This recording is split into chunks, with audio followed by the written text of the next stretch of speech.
Il y a plusieurs sortes de coaching et donc plusieurs définitions possibles. Je vais retenir deux de ces définitions. La première est celle de mon association, l'IAC.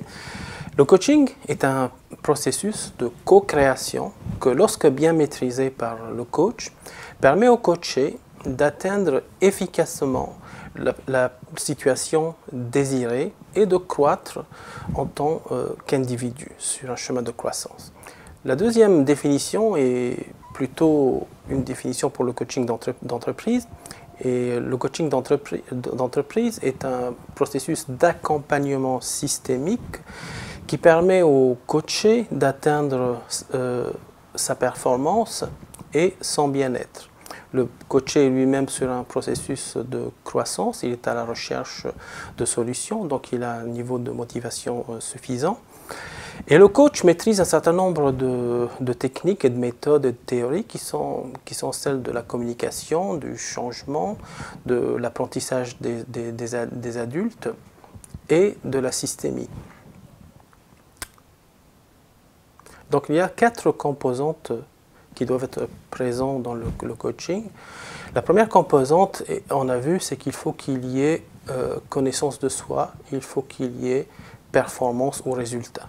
Deuxième niveau, il faut qu'il y ait évolution. Il faut que j'ai pu exprimer et développer une partie de mon potentiel. Il faut que je puisse élargir ma zone de confort. Il faut qu'il y ait aussi monter en compétences, c'est-à-dire j'ai appris de nouvelles choses et je suis capable de les mettre en œuvre. Et enfin, il faut qu'il y ait ancrage, c'est-à-dire que ces processus, je suis capable de les maintenir dans le temps. Il faut qu'il y ait 4 composantes. La première, c'est la performance et le résultat. Deuxième, il faut qu'il y ait apprentissage, connaissance de soi.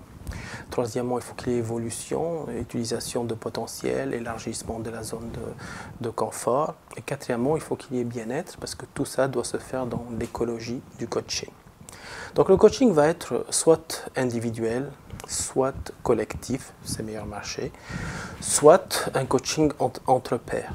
Et dans les coachings individuels, on va voir une large panoplie qui est segmentée soit par la méthode, soit par la finalité, soit par la population qu'on va coacher.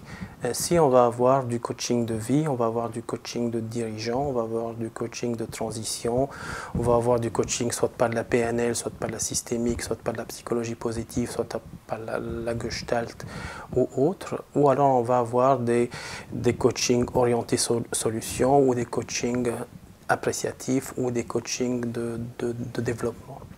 Donc le coaching se développe dans beaucoup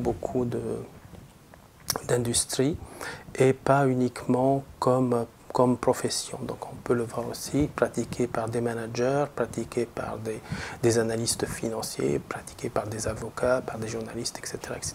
Donc c'est une série de pratiques que n'importe qui peut s'approprier et utiliser pour des fins de communication.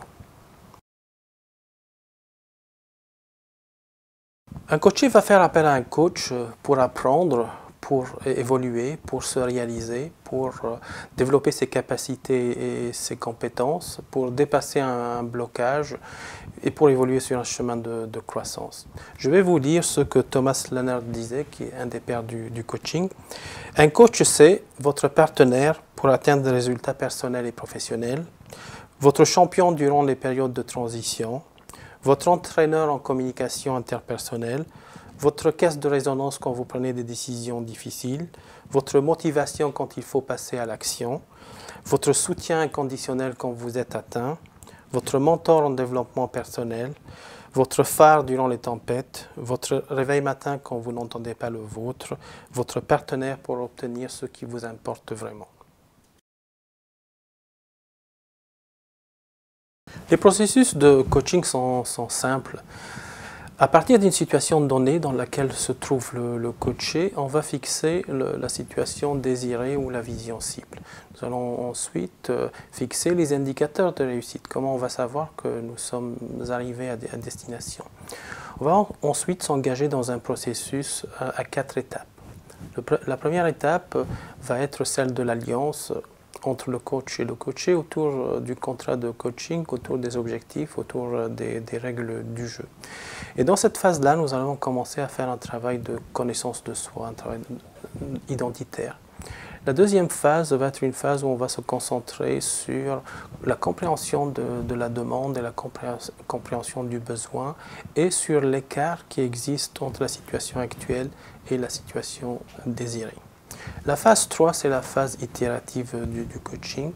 La phase 3, on va utiliser notre connaissance du coaché, notre connaissance de son profil, de son caractère, de ses besoins, de ses aspirations, de ses contraintes, de ses limites, de son système de valeurs, pour essayer d'ouvrir les possibilités et les options et l'aider à utiliser ses ressources pour mettre en œuvre les actions nécessaires pour atteindre ses objectifs et de la même manière lever les freins et les pensées limitantes pour l'aider à atteindre ses objectifs. La dernière phase est une phase vraiment où on synthétise les apprentissages et on va en créer les nouveaux réflexes. Voilà les 4 phases principales du coaching. Je vous propose de regarder d'un peu plus près l'une des techniques de coaching, le coaching appréciatif. Le coaching appréciatif issu de la psychologie positive est concerné par le bien-être subjectif et donc mener une vie non seulement heureuse et bonne, mais utile, sensée et riche. Donc le coaching appréciatif est destiné aux individus qui veulent comprendre leurs talents, comprendre leurs passions, comprendre leurs projets personnels et professionnels, puis d'organiser leur vie pour pouvoir vivre leurs talents et leurs passions pleinement. Il est aussi destiné aux individus qui veulent plus d'adéquation entre ce qu'ils sont et ce qu'ils font au quotidien. Donc le coaching appréciatif est une méthode qui a son propre protocole, elle est en 4 phases et elle dépend de 5 principes que nous allons visiter ensemble. Le premier principe est le principe constructiviste. Le principe constructiviste, ça veut dire chacun d'entre nous construit sa réalité et son monde de référence. Deuxième principe, c'est le principe positif et donc l'importance de l'impact des émotions positives sur la façon de construire son image de soi, sur la façon de penser et donc d'agir. Troisième principe est le principe de simultanéité et donc le pouvoir du temps présent dans les processus de changement, l'imbrication du questionnement et du changement, au fait, focalise l'attention du coaché. C'est-à-dire le questionnement que je vais lui soumettre va faire en sorte qu'il va travailler dans cette zone-là. Donc il faut chercher la zone qu'il doit travailler, je le questionne sur cette partie-là. Le principe poétique, c'est la capacité du coaché à narrer, à recadrer son histoire de vie d'une manière à favoriser une issue positive. Le principe d'anticipation, c'est la force de l'imagination, c'est la force de la visualisation, les techniques de projection pour guider l'action au présent pour un avenir souhaité.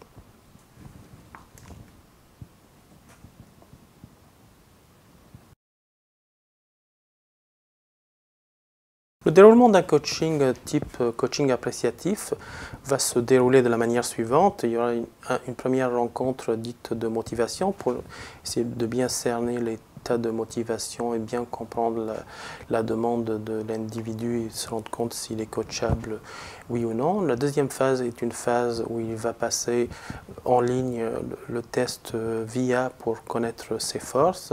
Troisièmement, le coach va faire l'analyse des résultats et va débriefer le coaché.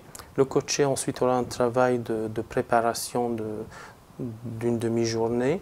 Et puis on va se voir pour établir vraiment le plan de coaching. Une fois qu'on a établi le plan de coaching, on va rentrer dans la phase qui est spécifique au coaching appréciatif. Et il y aurait une ou plusieurs séances sur la première phase qui est dite la phase de découverte. Et puis à nouveau une ou plusieurs séances sur la phase dite de vision cible ou de rêve. Puis une phase, à nouveau une ou plusieurs sessions sur la phase de design et une ou plusieurs sessions sur la phase de création. Une fois qu'on a fini la partie itérative, nous avons une séance de clôture et puis une séance après 6 mois pour vérifier l'ancrage des nouveaux comportements.